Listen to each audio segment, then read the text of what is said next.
Good morning. Ezra 8, the journey back to Jerusalem, was not an easy one. Ezra and the group of Israelites have already experienced God's provision. The journey had been approved by the king, and the resources of rebuilding the temple were given. Yet, there was something still weighing on Ezra's heart. He had failed to ask for the king for military protection for their journey. As they began their journey, Ezra realized that the dangers on the road were great. The trip would take months, and there were many dangerous robbers, hostile nations, and tenacious terrain going, crazy. The more Ezra thought about it, the more he felt the weight of his mistake. Why had he not asked for protection? He had proclaimed that their God was strong and faithful, but now he faced the very real challenge of trusting God in the moment of vulnerability. Ezra determined to trust the Lord. He called the people. "We will not ask for the king for soldiers or protection," he said. "Our God has been faithful to us, and we will trust in him." Ezra's faith was a declaration, a bold stand on truth of God's word. He called the people to fast and seek God's help before they continued their journey.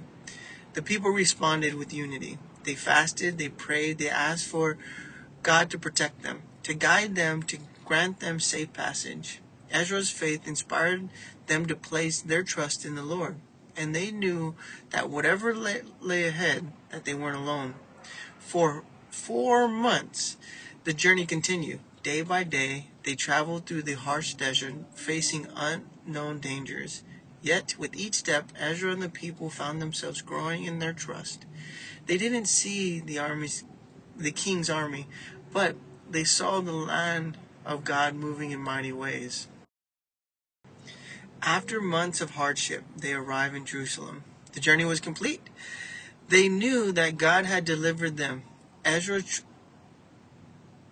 decision to trust in the Lord, even in the face of great risk, had proven to be right. They had their protector, their guide, and their provider.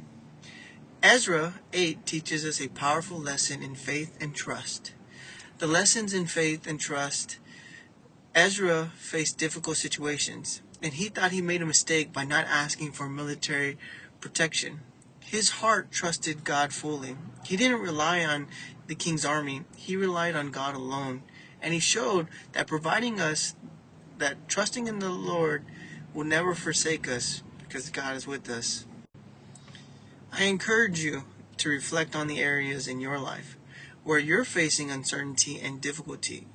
Are you trusting in God alone, or are you relying on your own strength or your protection of others? Trusting God may feel risky, but it's in those moments that He shows His faithfulness the most. Take a moment today and lay down your concerns before God in prayer. Trust in Him in your journey, whether it's physical, emotional, or spiritual. Share this message with someone who needs encouragement in trust in God's faithfulness, and together we'll walk in faith, knowing that He will protect us for every step of the way. You have a blessed, wonderful day. One day at a time, we'll get through the entire book of the Bible.